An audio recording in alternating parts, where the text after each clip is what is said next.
Assalamualaikum warahmatullahi wabarakatuh. Halo semuanya, saya Asya Nurul Latifah, NIM 2521005. Kali ini saya akan membahas tentang materi bahasa Inggris yaitu Present Perfect Tense untuk memenuhi tugas penilaian tengah semester mata kuliah Bahasa Indonesia. Oke, yang akan kita bahas untuk pertama yaitu apa itu Present Perfect Tense.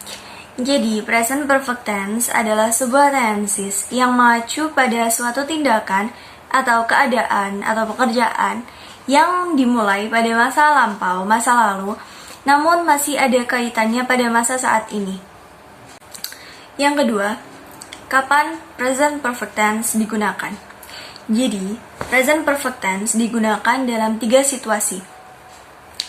Yang pertama, yaitu untuk menjelaskan suatu peristiwa atau keadaan yang sudah dilakukan pada masa lampau, tapi tidak dijelaskan secara spesifik kapan waktunya.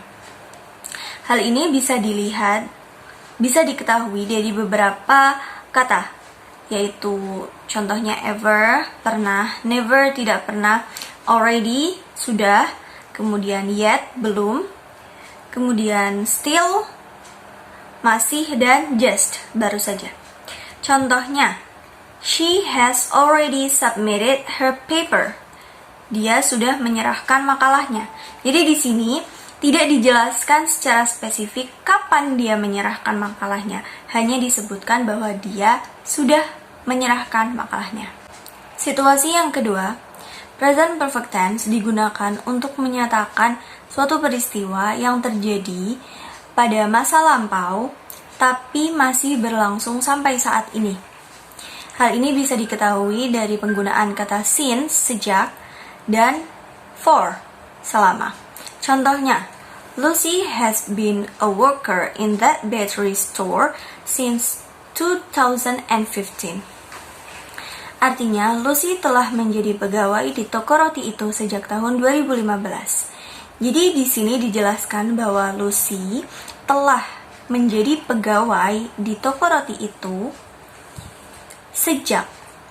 Makna kata sejak di sini itu berarti bahwa sampai saat ini pun Lucy masih menjadi pegawai di toko itu. Kemudian situasi yang ketiga, present perfect tense digunakan untuk menyatakan suatu peristiwa yang terjadi sering kali atau berulang-ulang pada masa lampau. Hal ini bisa diketahui dari penggunaan kata so far. Contohnya, I have traveled to many countries so far. Saya telah bepergian ke banyak negara sejauh ini. Jadi di sini dijelaskan bahwa saya di sini, di kalimat ini, bepergian ke banyak negara itu berulang kali, berkali-kali, sering kali, tidak hanya sekali. Selanjutnya, kita akan belajar untuk membuat kalimat present perfect tense berdasarkan rumus yang ada di sini. Jadi, setiap tenses itu memiliki 2 bentuk, yaitu bentuk verbal dan bentuk nominal. Bentuk verbal itu apa? Bentuk verbal itu adalah kalimat yang di dalamnya menggunakan kata kerja. Sedangkan bentuk nominal adalah suatu kalimat yang tidak menggunakan kata kerja di dalamnya, melainkan bisa adjective atau adverb atau noun juga bisa. Nah, kita bahas yang verbal dulu. Kalimat positifnya. Di situ bisa dilihat bahwa rumus kalimat positifnya adalah subject, kemudian disusul dengan have atau has, lalu verb 3 atau past participle. Kita coba buat. Subjeknya saya ingin mengganti dengan kata Ana. Kemudian have atau has kita bisa ketahui dari coba kita ingat rumus ini. They, we, I, you atau they, we, I, you. They, we, I, you tidak suka minum es. Jadi, secara otomatis, subjek they, we, I, dan you itu selalu menggunakan have, were, dan yang lain sebagainya, auxiliaries selain yang ada S-nya. Selain they, we, I, you, yaitu he, she, it, dan nama orang tunggal, kita bisa menggunakan yang ada S-nya. Bisa is, bisa has, was, dan lain sebagainya. Jadi karena Ana di sini adalah nama orang tunggal, kita menggunakan has. Ana has. Verb 3-nya, saya ingin menggunakan kata memanggil, call. Karena ini bentuk ketiga atau past participle, kita ubah menjadi bentuk ketiganya, yaitu called. Ana has called. Nah, ini sebenarnya sudah menjadi kalimat yang sempurna secara gramatikal, tapi secara makna ini belum sempurna karena belum ada objeknya. Ana has called. Ana sudah memanggil. Memanggil siapa? Kita ambil Elsa. Ana sudah memanggil Elsa. Nah, selanjutnya kalimat negatifnya. Subject, kemudian has atau have, ditambah not, kemudian past participle seperti tadi. Jadi hanya ketambahan not saja. Ana has not, atau bisa disingkat hasn't, called Elsa. Nah, kalimat interrogatifnya, setiap kalimat interrogatif itu have, has, was, were, am, I, is itu selalu, auxiliary itu selalu diletakkan di awal. Jadi kita letakkan di awal menjadi has, kemudian subjeknya Ana, kemudian verb 3 atau past participle called Elsa.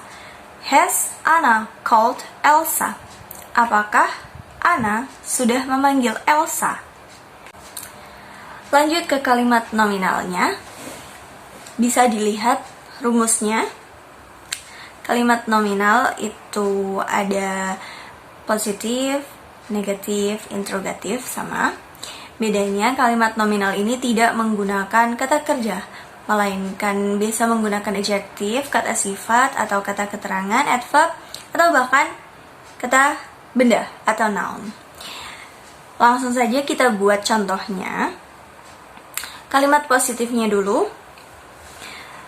Subject, has atau have, kemudian been, kemudian adjektif atau adverb atau noun-nya. Nah, di sini kenapa menggunakan been? Kenapa yang tadi tidak menggunakan been, yang verbal? Itu karena been adalah kata kerja bentuk ketiga atau past participle dari be. Seperti yang sudah kita pelajari di tenses-tenses sebelumnya, jika kalimat nominal atau kalimat yang tidak memiliki kata kerja, maka diganti dengan be atau to be. Jadi di sini pengganti dari verb 3 itu adalah been. Verb 3 dari be. Nah, oke, kita ubah. Subject kita ganti menjadi kata mereka, they. They seperti rumus yang tadi sudah saya jelaskan, they, we, I, you itu tidak menggunakan auxiliaries yang ada S-nya. Jadi kita ambil have. They have been. Kita ambil adverb-nya saja, kata keterangan. Di sini, here. They have been here. Mereka sudah ada di sini. Kemudian kalimat negatifnya tinggal ditambahin not saja. They have not atau haven't bisa been here. Mereka belum ada di sini. Kemudian kalimat interrogatifnya, kalimat tanyanya sama seperti tadi, have atau has-nya ditaruh di depan. Jadi kita taruh have-nya di depan. Have they been here? Apakah mereka pernah ke sini. Sekian dari saya, walaupun sedikit, saya harap bisa bermanfaat untuk kalian semua. Wassalamualaikum warahmatullahi wabarakatuh.